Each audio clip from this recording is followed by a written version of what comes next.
around, there you go, recording in progress. So informal conversation, I have a few slides. I'll spend probably about 25 minutes to go through some of the broad things, and then I want to open it up for reflections and discussions. Okay, I'm going to share my slides. Sharing is not turned on. Julie, can you give me approval?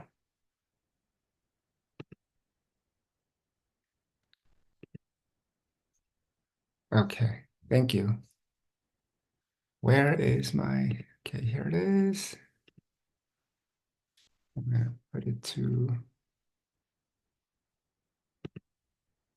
okay. Just confirming, can all of you, can you see this? Does it look okay? Yes. Okay, great, thank you.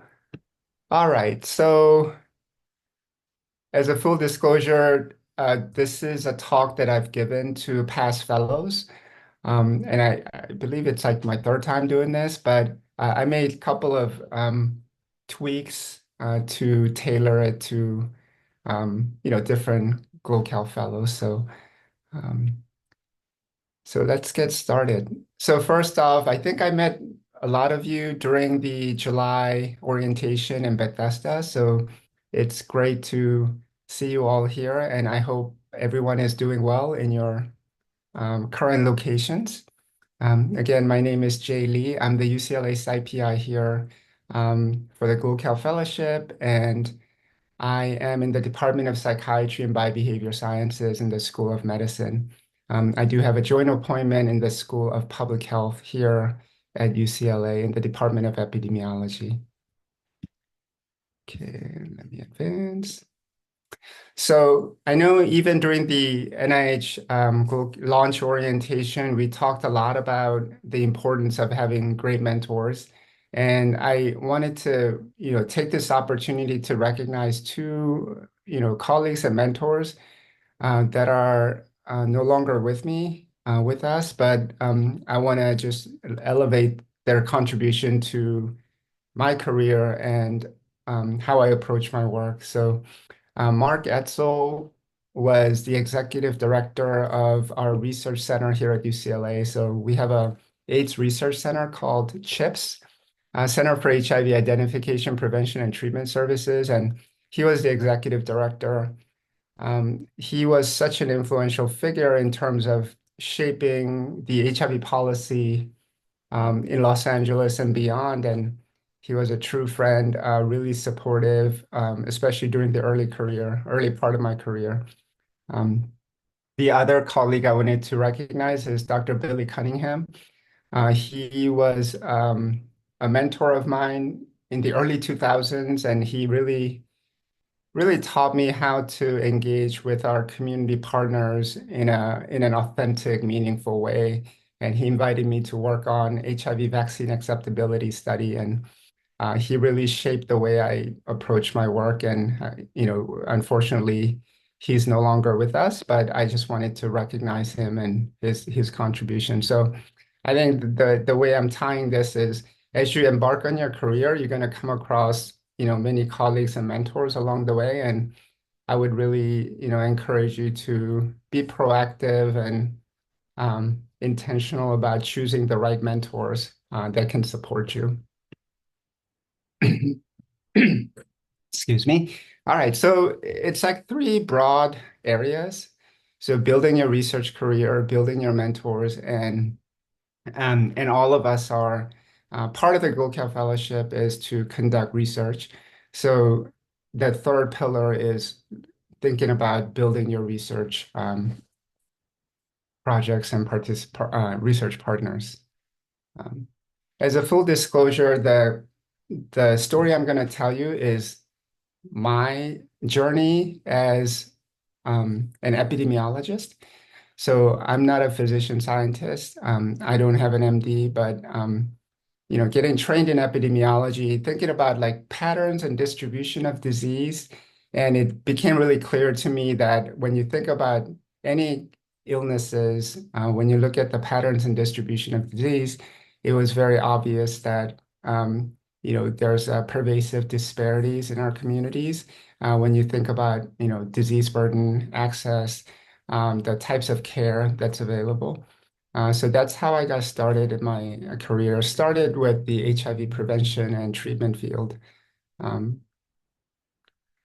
so um, Starting last year in July, so Department of Psychiatry is within the School of Medicine here, David Geffen School of Medicine. And one of the 7 research themes that we have is called Health Equity and Transitional Social Science. So I get to co-lead this theme along with my colleague in the Department of Pediatrics. So this theme sort of, and I was really excited for this opportunity because this theme really ties in all the different activities and work that I've been doing around research, around service, around training, around consumer preference, expertise research, as well as program evaluation. So um, in order to advance health equity, I think we really need to acknowledge the importance of engaging with our communities. In order to translate, what we gather and what we learn in our research setting and in our institutions, in order to translate and disseminate that into our real world communities, we really need to embrace the notion of implementation science. Okay, so the first pillar, we're talking about building your research career, and again, this is within my role as an epidemiologist embedded in the Department of Psychiatry. So I would say that as a fellow, to build your research career, I think one of the obvious components might be opportunities to collaborate on research projects as well as writing manuscripts for publication, for example. So I think one advice that I can give you is as you embark on your career, be really proactive. So, be open and, be open to invitations to collaborate with your peers, with your faculty, with your mentors, with your other colleagues. But at the same time, I think it's important to kind of take a step back and be selective in terms of the opportunities that you're given. A good example is you might be 2 same candidates with same number of publications, um, but candidate number 1 has say 10 publications, all in different areas. And then candidate number 2 might have 5 publications, all in the same area, kind of building on top of each other. So if you think about building your career, I think the number of publications obviously is important, but I think it's also important to kind of map out, your career and then match that with the publication opportunity. So I mentioned Dr. Billy Cunningham, so he invited me to work on HIV vaccine acceptability study in the early 2000s in Los Angeles. And I got to learn this consumer preference method called conjoint analysis. I think many of us are familiar with this term, discrete choice experiments, or DCE. So DCE is a type of conjoint analysis looking at consumer preference. So I started like in 2000s, and then I built my familiarity and expertise in conjoint analysis. And since then, I've been able to apply this to many other settings. And I still have, so one of my mentees who was in Mysore, India, I know Charlene, I think is in Mysore, India. So she did conjoint analysis to look at like HPV vaccine acceptability among young pregnant women. So I think the idea is, build on something that you're really passionate about, good at, and also build on by your previous experience and then just keep going and apply it to different settings. Okay, so the second idea or area is that So in the Department of Psychiatry, so I'm in resident series, so professor in residence. So to get to, going from assistant professor in residence all the way to full professor, there are, three broad pillars or criteria that they look at in terms of your academic promotion. So this is research, teaching, and service. So I would say that as you embark on your career, and again, this is my journey, and I think physician scientists may have a different criteria. So for physician scientists, it might be a matter of balancing your clinical responsibilities and your research endeavors.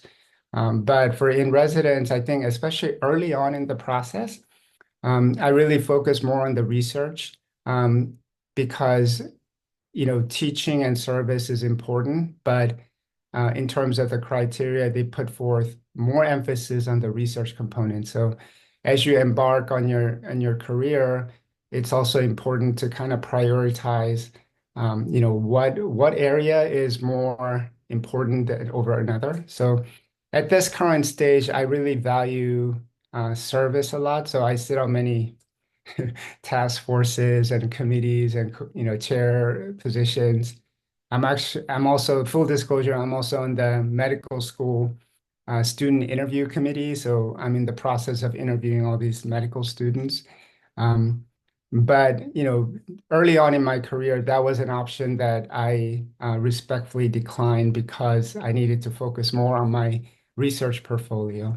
I love mentoring, so I do a lot of one-on-one mentoring as well as teaching. So I kind of introduced this concept of embracing your mentors, right? So I think mentors are awesome, and I've been really fortunate to have great mentors. But also, you should be strategic. So, the reality is sometimes when you get to know your colleagues and your mentors, sometimes it's okay to acknowledge that it's not a good match. So you need to really be open about, um, not being set in your own ways, but be open about like trying different approaches and it's really a matter of identifying key mentors that can really address and support your training gaps. So, you might really connect with somebody who could be your mentor, but if that mentor doesn't have specific expertise to support to elevate your area, research gap area, then you may still have that mentor, but also reach out to other mentors who can be supporting you in a specific research area. And I think it's a matter of kind of being open, flexible. Um, your mentor-mentee relationship is a very fluid and flexible and dynamic process. So you might be, having such a great connection with your mentor, and then that could change along the way. And you just have to be open to acknowledging that I would say mentor-mentee relationship is a fragile, relationship. So when it comes time to kind of take a step back and reassess your relationship, it's okay to you know, um, like end the relationship if it's not working out. So you just have to be very honest and open about, your relationship with your mentors. Okay. Okay. So this is like, I think this path like ends at like 2013. So there was like a second page, but I didn't want to bore you with all these paths. So my journey to like where I am right now, it was very, like it wasn't like a straight path, but um, one thing I wanted to acknowledge is that when I was at Yale getting my master's, the dean of school at the time was Mike Marson. And then when I came to UCLA, I got invited to present my, internship work that I did when I was at Yale during my second year, and I presented the findings at the CHIPS, next generation conference where they invite doctoral students to present. And um, luckily, Mike Merson was like the keynote speaker that year. And I met him a couple of times, but he spoke very highly, saying like, "Oh yeah, Jay was one of our best students, and you should really definitely recruit him."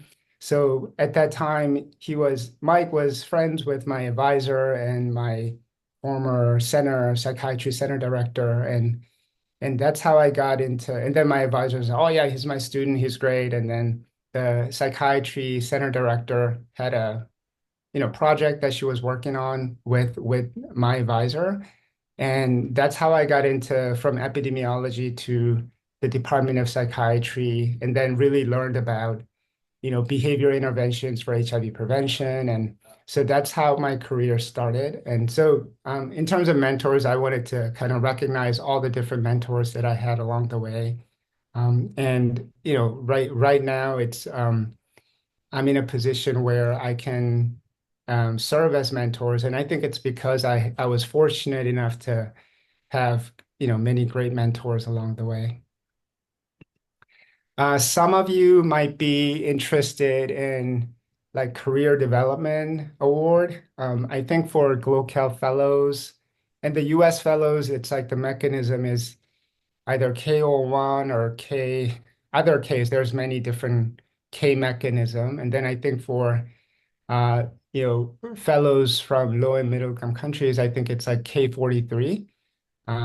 But I think the broad lessons or the advice is still applicable. So this is like the way I kind of went about, getting the Career Development Award through National Institute of Mental Health.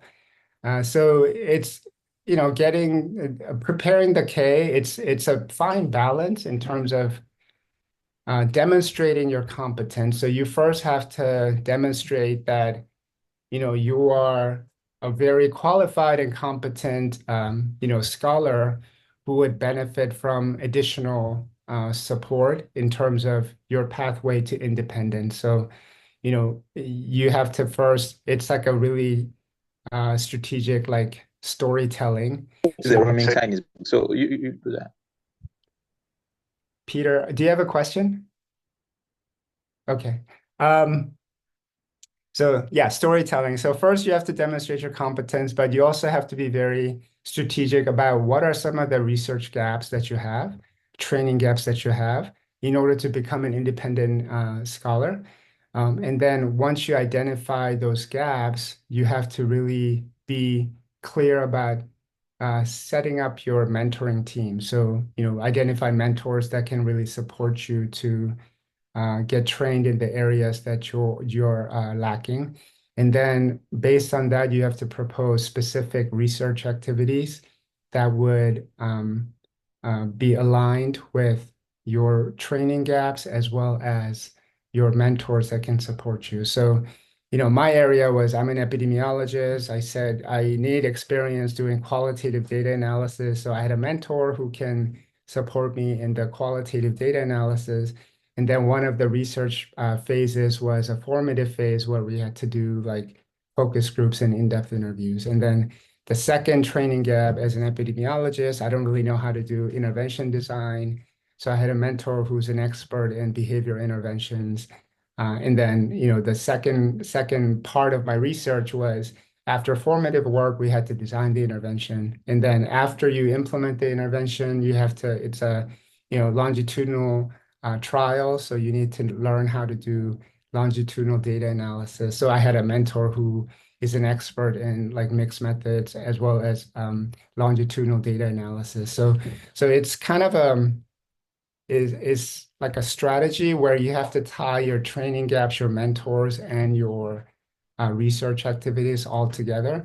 And sometimes it's helpful for your application if you have like a flow chart or a diagram that kind of ties all these three pillars together.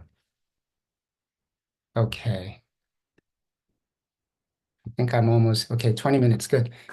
So the third pillar that I wanted to recognize is so we have building your research portfolio, kind of building your mentoring team. And then for many of us who are doing research, and I think my role in the health equity and transitional social science research team, engaging with your communities, I think this is a universally important, whether you're working in the States or in other countries, having really a clear connection and partnership with your community members and community agencies is really important.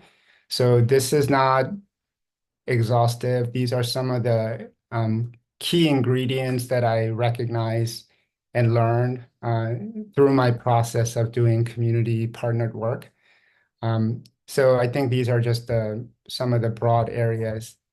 I think building relationships is really important. And sometimes, like the guidelines and the expectations from our funder, like NIH, may not be in alignment with the pace and the timeline with our community partners in terms of building that relationship. So oftentimes our funding is like, finite, right? It's like, oh yeah, it's a small pilot study. You got to finish it in a year. It's a small study. You got to finish it in 2 years. To get to that point, you really need to invest, upfront. Probably it might take more than a year to build trust with your community partners. So it's really important to, you know, um, invest time to get to know your partners and also build relationships.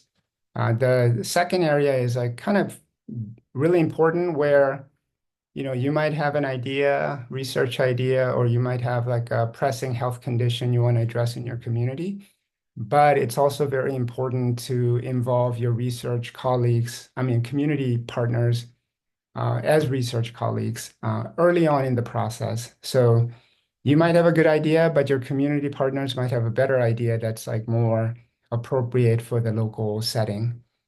Providing resources is, one good example is like seeking funding to do, collaborative partner work. Being respectful is, obviously it's really important. So I think sometimes you have to recognize that your perspective and the way you approach your work. For me as an academic,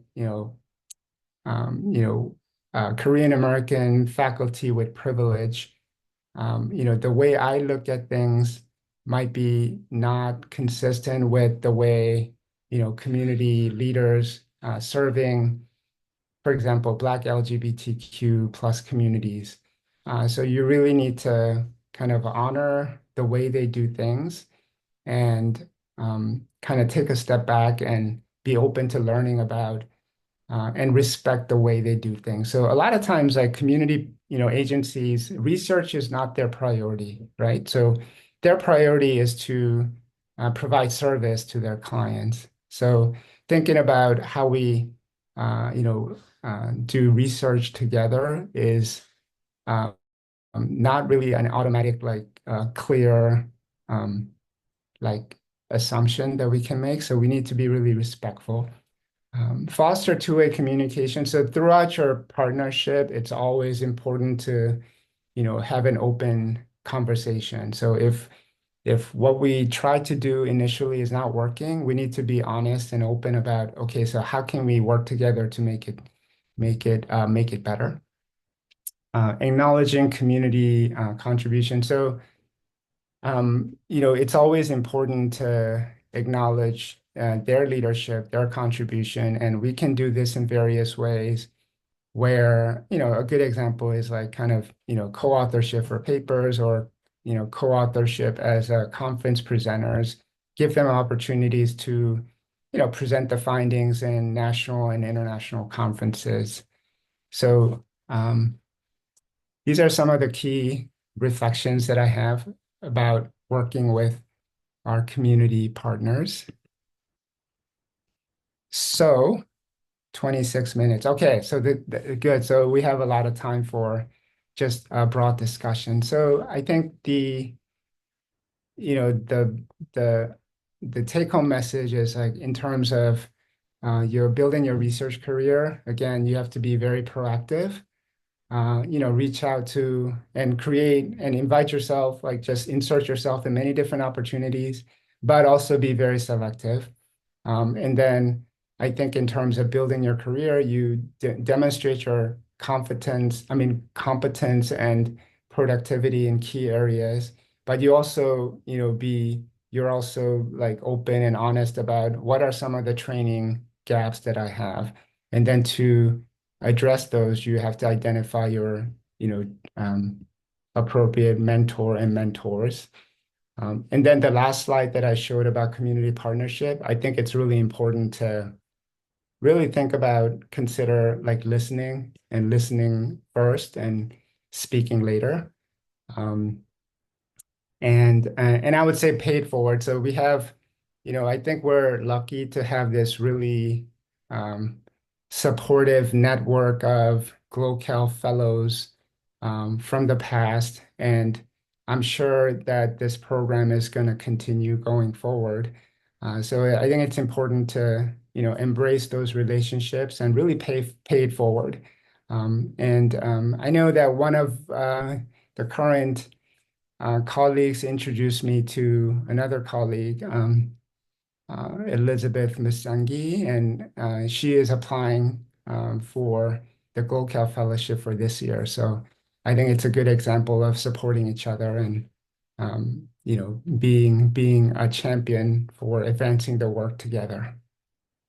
For those of you who I had a pleasure of meeting during the orientation. So this is a family picture we took like 2 years ago when we went to Krabi in southern Thailand. So one of the personal hobbies that I told you about was like my passion and affinity towards like raw denim and jeans. And this was our holiday card. And one of my I think my wife's cousin like did this AI thing and made me wear like a jean jacket in the ocean. And nobody really realized it that it was not true. And they say, oh yeah, of course, Jay wears jean jacket in the ocean. So I thought it was kind of funny.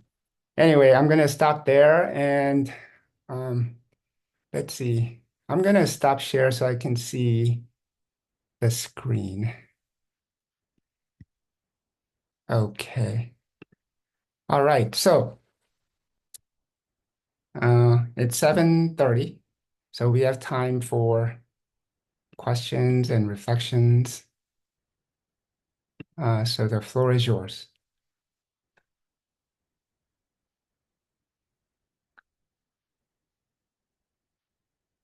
You can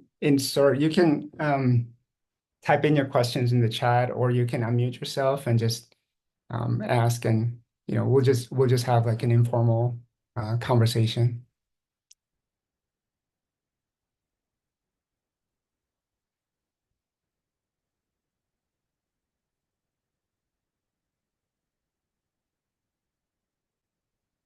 I have a question. Sure, Hi. Maria. Hi. I was uh thank you for that presentation. That was really interesting and always helpful to hear other people's experiences with um navigating mentoring and research relationships and kind of stringing together all these components of Yeah. one's life as a researcher. So I'm super keen to hear your insights. One thing I was kind of curious about while you were speaking was if you've had any experiences or have any insights about kind of the idea of like mentoring up, like managing mentors in order to get kind of what you need from them or help them help you. That's something that I've been trying to figure out as I've progressed in my career. And yeah, it's challenging and it's different for every mentor. But I just wondered if you have any thoughts about that.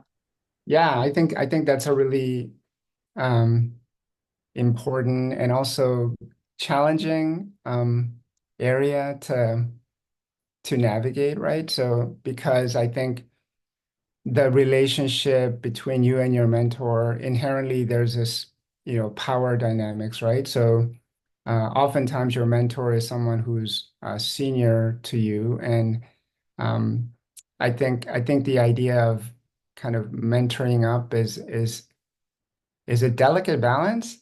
I think one thing that I would say is that if you get to a point where you have a really good and comfortable and honest relationship with your mentor, and if that mentor is not providing the types of support that you need, because I think the reality is all of us are so busy and our working styles are different, and he or she or they may not recognize how time sensitive your request might be, as an example. Then you need to be um, I think courageous and open enough to trust the process and kind of bring this up. And I think one thing that might be important is I think this is something that came up during the orientation.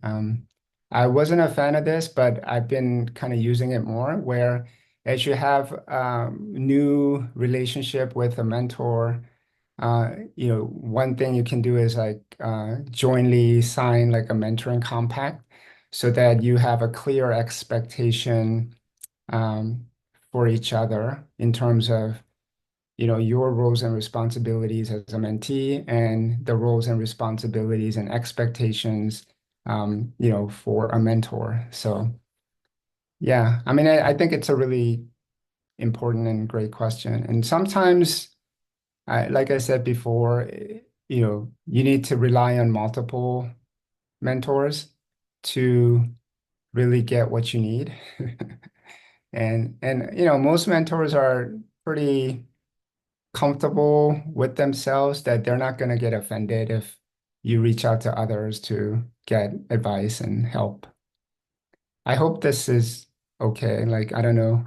It's a tough question, Mariah. Yeah, thank you. I appreciate that. Yeah, that is helpful. Thanks. Okay, so Peter, forgive me, my eyesights are failing.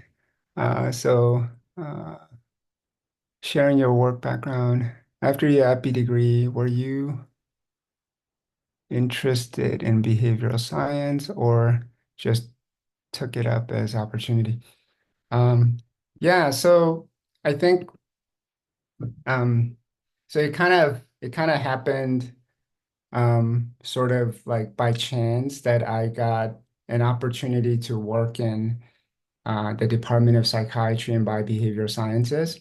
But as an epidemiologist, you get trained in like rigorous epi methods, including like study design, running clinical trials, randomized control clinical trials, and behavior intervention is one of them. And I think the area that I got into, HIV prevention and treatment, I think it's inherently very important to recognize um, the virus itself, but HIV doesn't happen like in a vacuum. Like there's so many syndemic factors and social factors that influence, the person's susceptibility or, like likelihood, like the burden of HIV on that specific individual. So I was always fascinated and really wanted to think about all these other surrounding factors that influence treatment and prevention.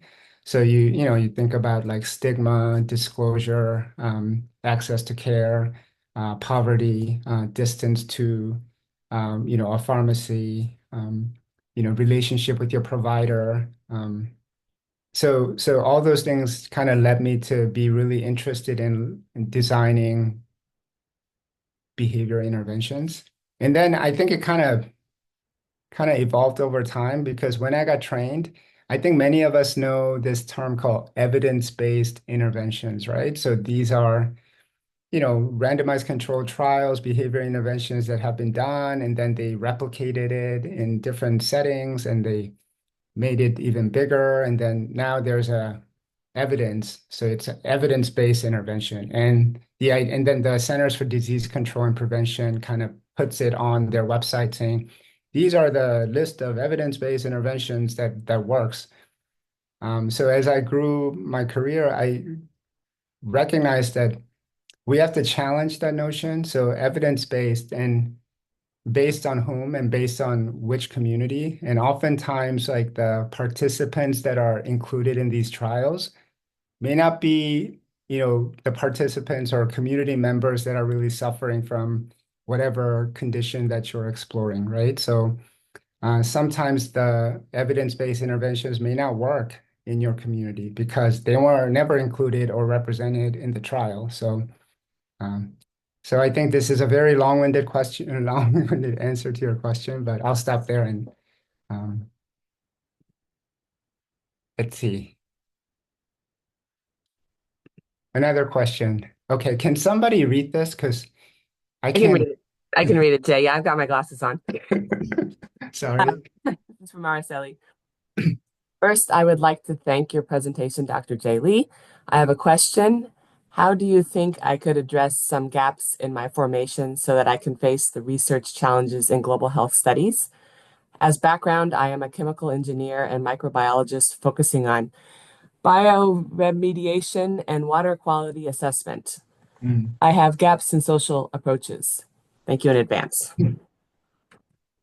Yeah, so obviously that's, not my area. But I think when you and who was this from, Kimberly? From Ecuador, Araceli Um, Zambrano. by the way, Okay. Okay. yeah, I wanted to mention that Araceli has joined us. She was not at orientation. So Okay. everybody, Araceli is from Ecuador, our first Ecuadorian fellow is part of Awesome. the cohort. So welcome. Yeah, Araceli, pleasure to meet you. I'm sorry I didn't get to, spend time with you during the orientation in Bethesda, but good to meet you. I think if I understand it correctly, I think the social factors that you are mentioning, so I think there different strategies. So obviously you start with the network of mentors that are working in your area, like expertise in your area.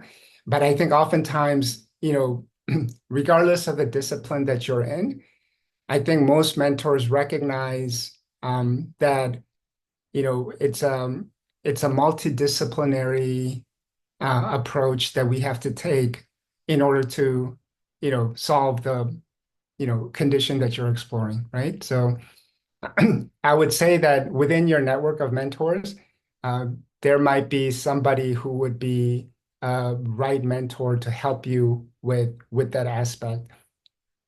I think what you're doing is really good. You acknowledge your strength, but you also acknowledge, okay, so this is the area that I need help with. So go to your primary mentor, and then kind of ask him or her or them that this is like an area that I'm really needing more advice. And if that mentor cannot provide you with that, then hopefully that mentor can kind of assign, kind of direct you to different colleagues. Sorry, that's a Thank you. kind of a generic question, but I mean generic answer, but hopefully that's helpful. Okay, Okay. so now we have a question from Andrew. How Uh-huh. does one address career gaps? How would you explain to your mentor or a hiring group that you took a career break?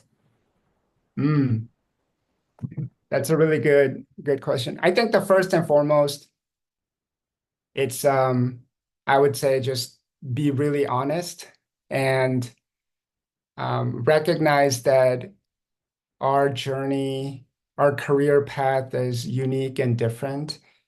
And I think at this current climate, your hiring manager or your supervisor or your potential supervisor should recognize that we have multiple responsibilities, right? So to further our career, we may have to, focus on our other life responsibilities, such as like, taking care of our kids or taking care of our elderly parents or supporting your partner with their career. So I would say just be honest and open about your career journey and be really clear about why you're so passionate about kind of continuing your career despite the gaps that you had. And I don't think it's going to be viewed as a negative thing. It's more about you being really honest and owning your experience. So hopefully that's helpful.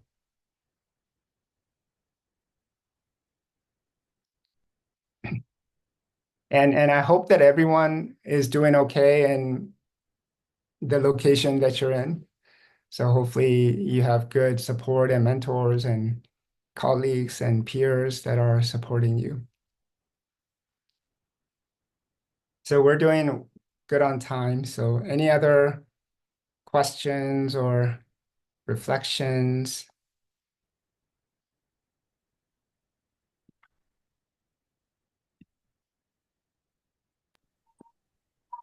I have a question. Sure.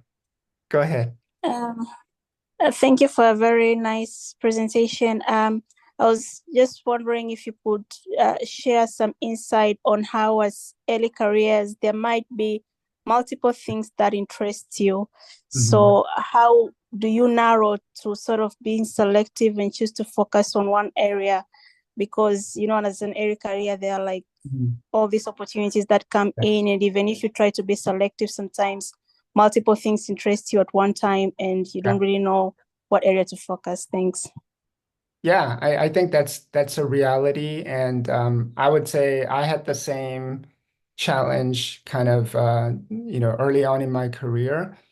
To be honest, I think my career, it didn't really happen like I never planned it that way, right? So like the content expertise, I think it's based on your inner like passion, like you really want to get into this area, right? So I think you follow like what you're really passionate about, and then you continue to build on your area of expertise. So first and foremost, I would say if you don't enjoy what you're doing, you shouldn't be kind of building that part of your career because it's going to be additional challenge and extra hard to do something that you're not really passionate about.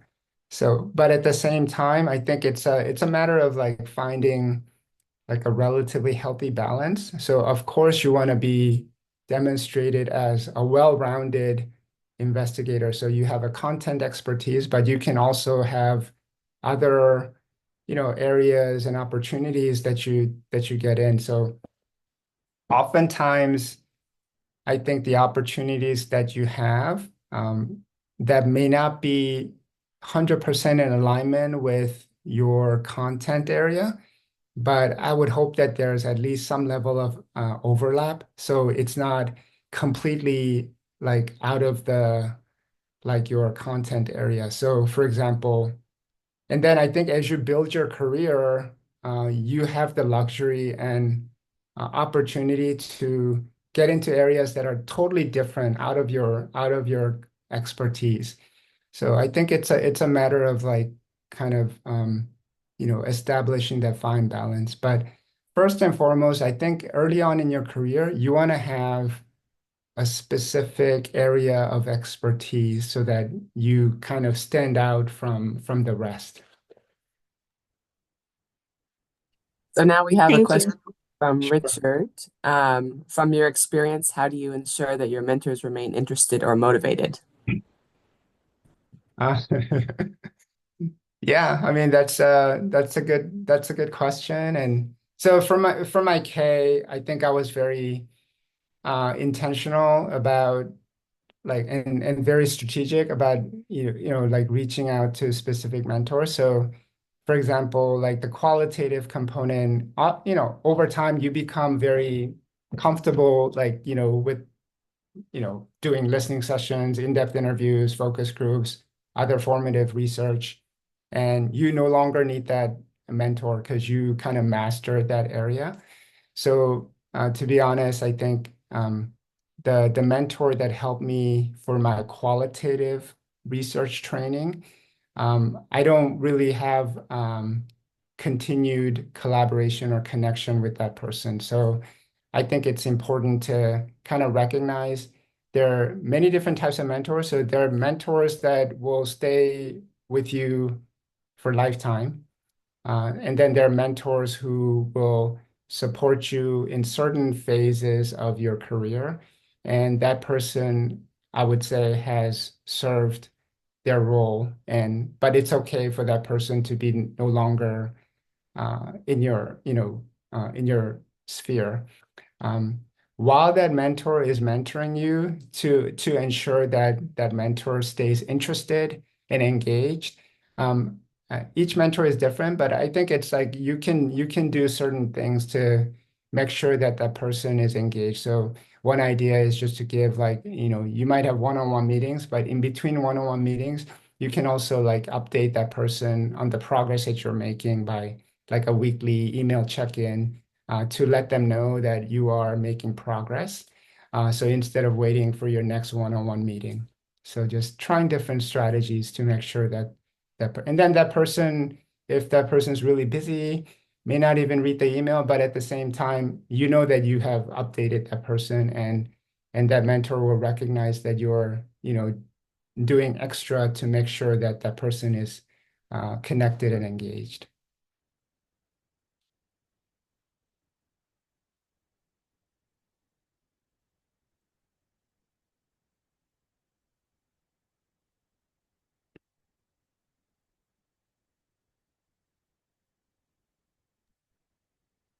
Hello, I have a question. Hey, how are you? Good, doing well, doing well. I I'm wondering sort of what is the importance of having a diverse portfolio in terms of having projects based both in the US and like doing global work.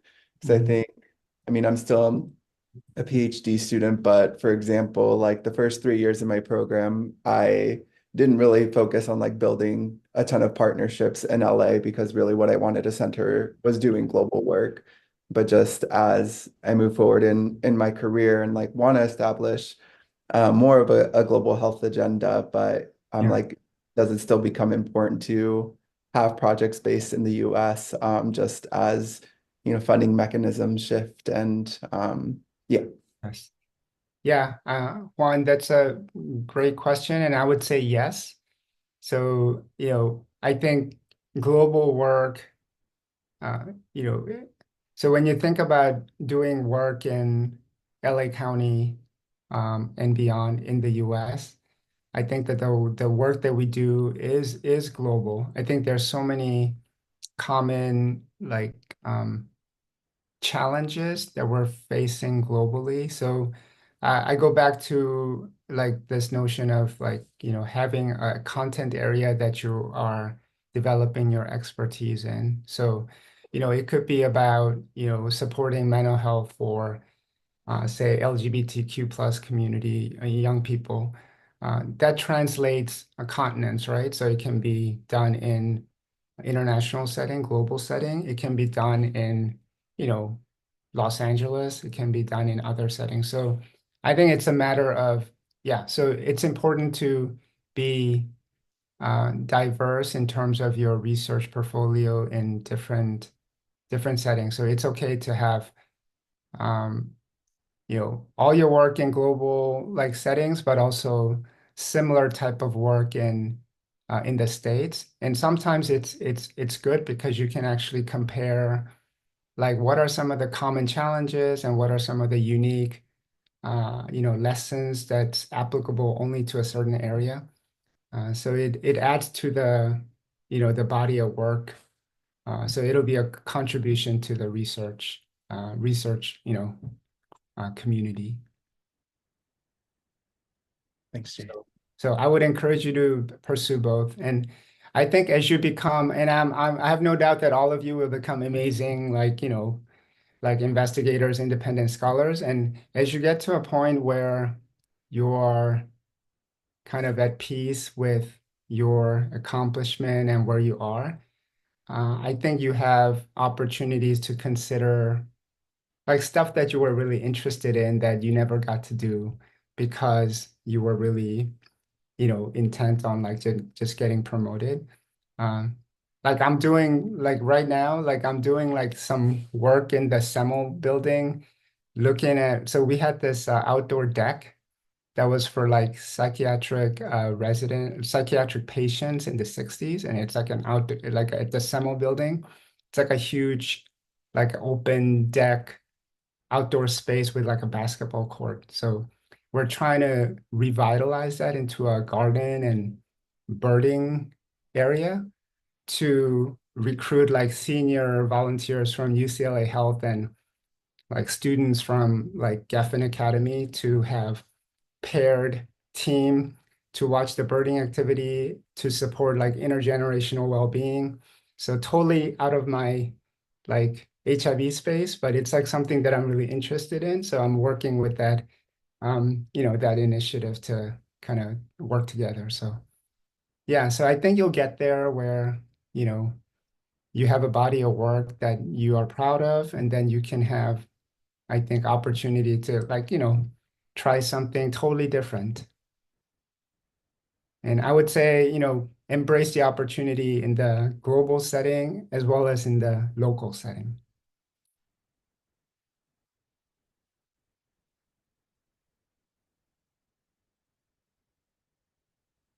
Okay, so we still have a few minutes, but I'll leave it up to you and Kimberly and Julie. It's always okay to end a little early. Um, hey, so Kimberly, I have a quick question for you. Yes. In your, in your career as the deputy director of no, I just had a specific question about that PI council meeting yesterday about the website.